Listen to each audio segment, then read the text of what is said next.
Mesdames et messieurs de la presse, permettez-moi quelques mots sur la tuerie à la préfecture de police de Paris.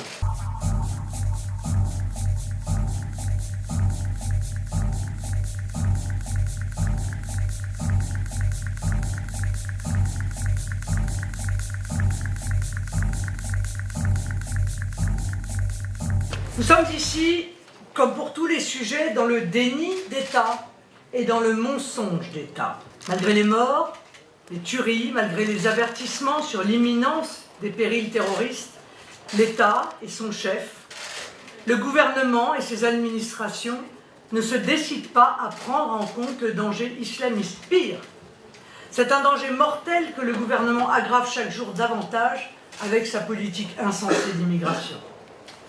L'État est absent, dramatiquement absent, criminellement absent.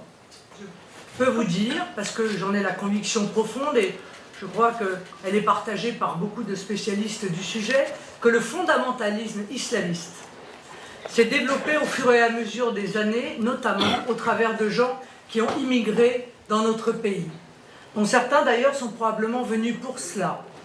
Et vous noterez que sur la quasi-intégralité des imams salafistes ou islamistes dans notre pays, la quasi-intégralité est étrangère.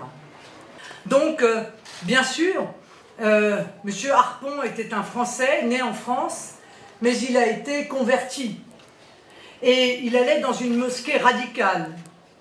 Et dans ces mosquées radicales, les imams, notamment un des imams, je vous en ai parlé tout à l'heure, était quelqu'un qui avait lui-même commis des actes et pris des positions tellement choquantes qu'il avait été décidé de l'expulser du territoire. C'est si rare, monsieur, qu'il avait dû en commettre pas mal.